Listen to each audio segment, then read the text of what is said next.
인권, 정의, 평화를 지향하고 국민과 소통하는 방송 CNN 21 방송. CNN 21 방송은 지오그룹, 3.1운동 유네스코 등재 국회기념재단, 대동문화재단과 함께합니다. 한발 빠른 뉴스 채널, 세상을 바꾸는 힘. CNN 21 방송. 신축년 벌써 두 번째 주가 시작이 됐습니다. 월요병이라고 하는데요. 월요병이 없었으면 너무나 감사하겠고요. 그리고 새해 세웠던 그 계획들이 벌써 우리가 계속 진전하는, 그리고 또 머릿속에 기억하면서 실행하고 실천하고 그리고 인내하는 이번 한 주가 되기를 바라마지 않겠습니다. 문재인 대통령께서 신축년 바로 신년사를 발표했습니다. 회복과 도약과 국민 통합 소통이라고 하는 이 세 가지 키워드로 출발을 했습니다. 우리 모두 다 함께 힘을 내서 이 가치로 우리가 함께 걸어 나갔으면 좋겠습니다. 이와 관련하여 사람법인 더 좋은 정책연구원 김범태 박사님과 얘기 나눠보겠습니다. 어서 오십시오. 안녕하세요. 예. 자, 문재인 대통령 신축년 이렇게 신년사를 청와대에서 이렇게 발표를 하셨습니다. 그러면서 소두에 바로 두 번째 문장에 바로 마음이 무겁습니다, 국민 여러분, 이렇게 했습니다. 자, 어떻게 들으셨습니까?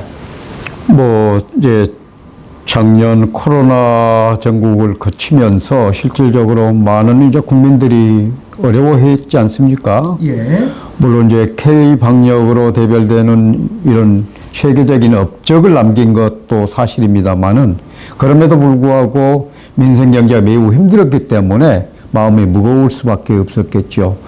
예, 한편으로 이제 많이 공감하는 부분이 없지 않아 있었습니다만은, 적어도 코로나 전국, 주거 문제, 법무부와 검찰의 갈등, 이런 것들로 인해서 이제 국민들이 갈라치기 당하는 것처럼 느껴졌단 말이죠. 이런 부분에 대해서 좀 대통령께서 국정의 최고 책임자로서 좀 더 진솔한 국민들에게 아픔을 위무한다라거나 반성한다라거나 이런 것이 조금 곁들여졌으면 좋았겠다라고 하는 아쉬움을 말씀드리겠습니다. 한번 하긴 하셨는데 그래도 신년사에 좀 더 폭넓게 이걸 아우르고 미래에 대한 지향적인 가치들을 말씀해 주셨으면 더 좋았다라고 하는 그런 말씀이시죠? 예, 그렇습니다. 예. 듣고 보니까 저도 동감입니다. 조금만 국정의 최고 책임자로서 어떻게 본다라고 하면 또 이런 표현도 쓰지 않습니까?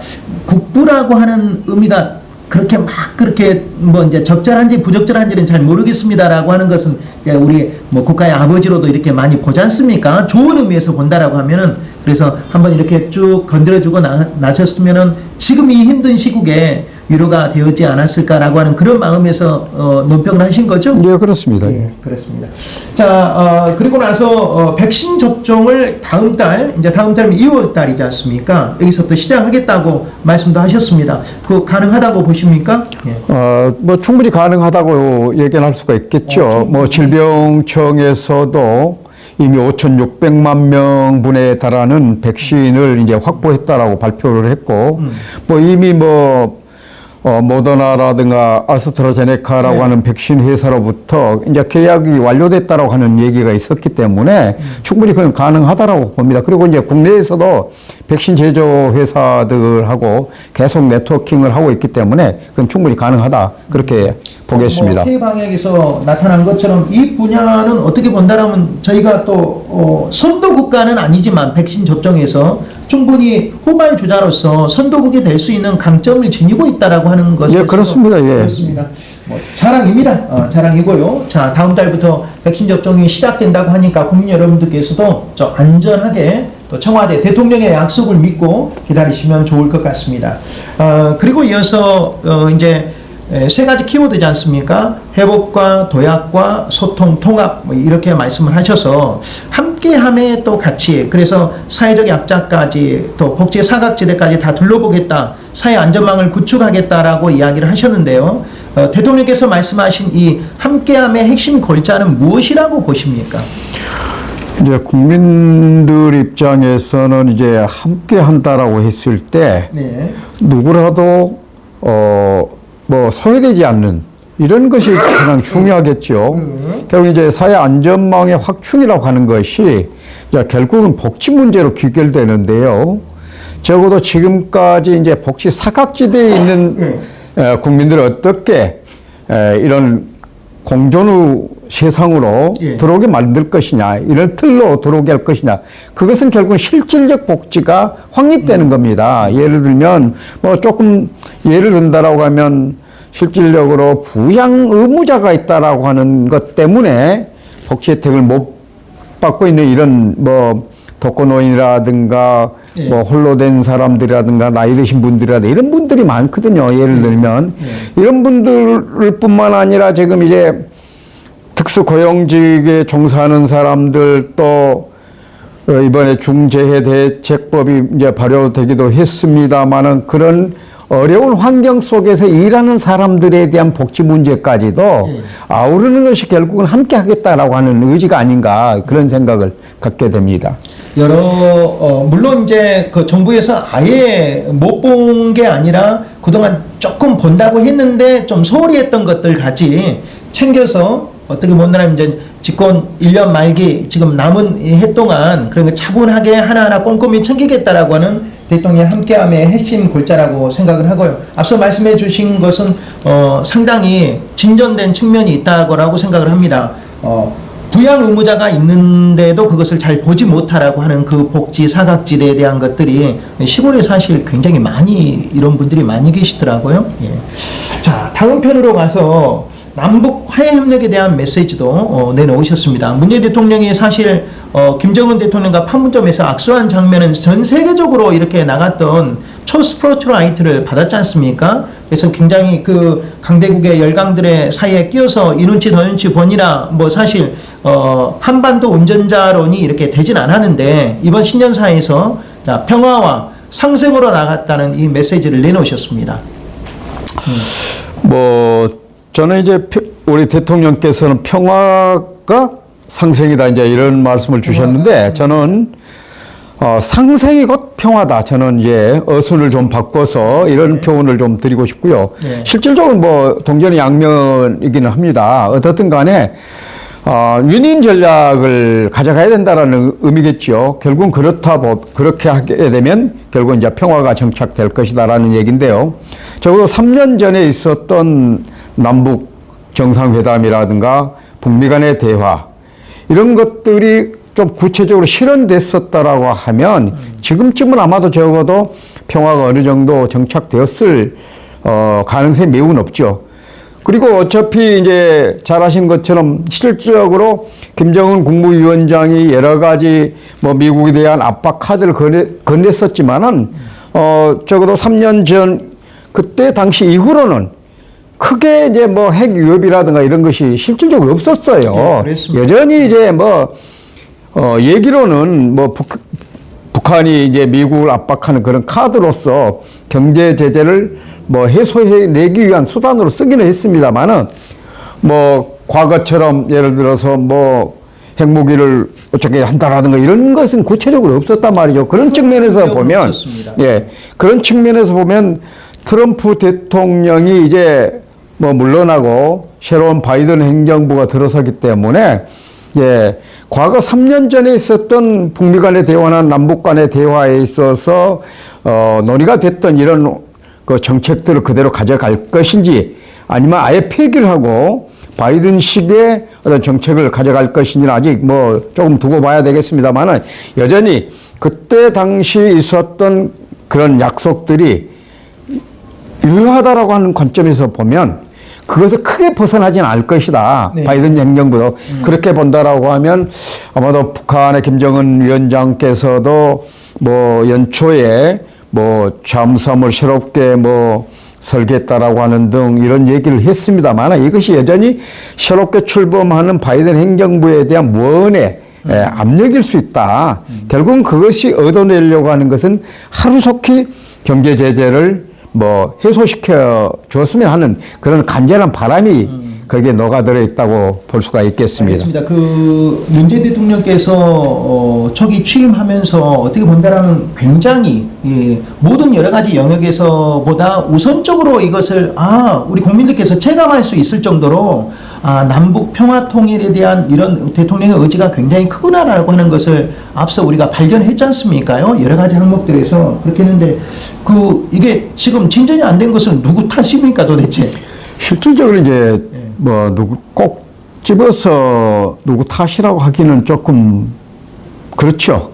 이제 국제 질서가 사실상 현실적으로 북한 김정은 위원장의 어떤 그 핵폐기 문제가 조금 뭐 더디고 있기 때문에 이런 일들이 벌어지고 있지 않습니까? 결국 이제 뭐 3년 전을 좀 되돌아가 보면은 사실상 그 핵시설을 일부는 이제 폐기하기도 했지 않습니까?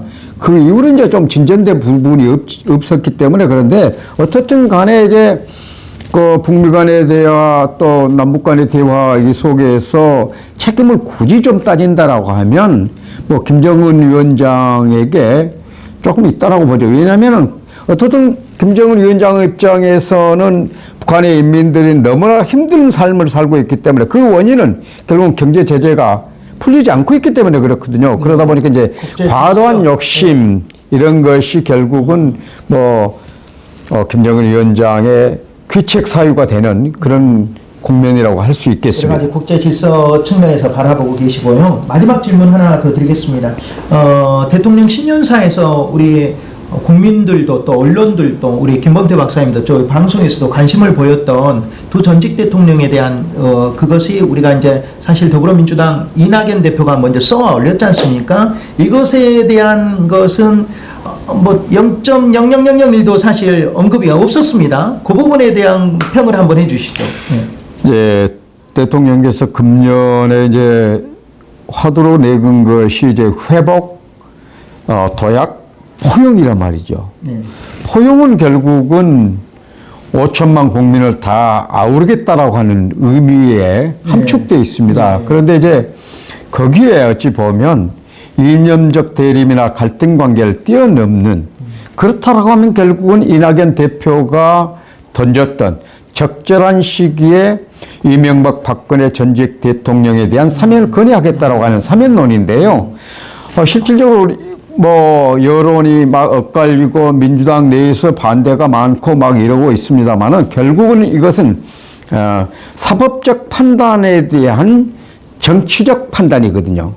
대통령의 고유 권한인 그 사면권이라고 하는 특히 이 부분은 이제 특별 사면에 해당될 수가 있는데요. 적어도 이제 지난 방송에서 제가 김대중 당선자가 김영삼 대통령의 어떤 건의를 받아서 서로 합의했던 그래서 전두환 노태우 대통령에 대한 사면을 했던 것처럼 이번에도 결국은 사면은 이루어질 것이다 언젠가는 그도 문재인 대통령의 임기 중에 반드시 이루어질 것이라고 저는 예견을 합니다. 왜냐하면은 지금 이제 많은 국민들이 이제 놓치고 있는 부분들이 있어요.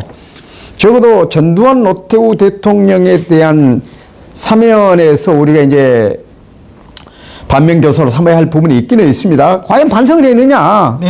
그때도 사실상 반성한 부분이 없어요. 누가요? 전두환 노태우. 전두환 노태우가 그랬죠. 여전히 지금도 그것 때문에 이명박 박근혜가 국민을 향해서 뭐 반성해야 된다 이런 얘기를 할 수가 있습니다. 그럼에도 불구하고 사면권이라고 하는 것은 적어도 조금 전에 얘기했던 포용이라고 하는 그 커다란 화두를 실현하고자 하는 의지, 그 실천하고자 하는 이런 것과 맞물려 있기 때문에 적어도 문재인 대통령이 타이밍이 언제이냐 문제이지 결국 할 것이다. 저는 이제 오늘 신년사에서 그것이 빠질 수밖에 없었던 이유가 결국 타이밍의 문제다 이렇게 보고 있습니다. 적어도 이제 잘 아시는 것처럼 사면은 연말이라든가 경축식을 빌려서 일반적으로 하거든요. 그렇다고 하면 집권 여당의 입장에서는 당장 지금 작년 한 해 동안 많은 경제 문제라든가 법무부와 검찰의 갈등으로 인해서 갈라치기 당한 이런 국민들로부터 지지율이 굉장히 낮아졌단 말이죠. 결국은 그것을 회복하는 길은 국민을 껴안아야 된다라고 하는 관점에서 적어도 보궐선거가 다가오고 있기 때문에 그것과 맞물려서 적당한 시기 하지 않을까라는 예상을 하게 되고요. 적어도 그 시기는 아마도 3.1절 정도가 되지 않을까. 지금 해버리면은 김 빠진 맥주가 돼버릴 개연성이 매우 높기 때문에 적어도 3.1절 정도에는 두 전직 대통령에 대한 사면에 대한 문재인 대통령 입장 표명 내지는 전격적인 사면이 있지 않을까. 저는 그렇게 조심스럽게 여겨내 봅니다. 국민의 절반은 사실 또 사면을 또 찬성하는 정도 팽팽하지 않습니까? 예, 그렇습니다. 국민의 절반도 사실 우리 국민이기 때문에 대통령께서 현명한 판단을 해 주실 것으로 믿고 또 그리고 김범태 박사님도 적절한 시기에 이러한 시간들이 또 이러한 사면이 이루어질 것으로 또 얘기를 한다라고 하는 말씀까지 오늘 말씀 여기까지 듣겠습니다. 고맙습니다.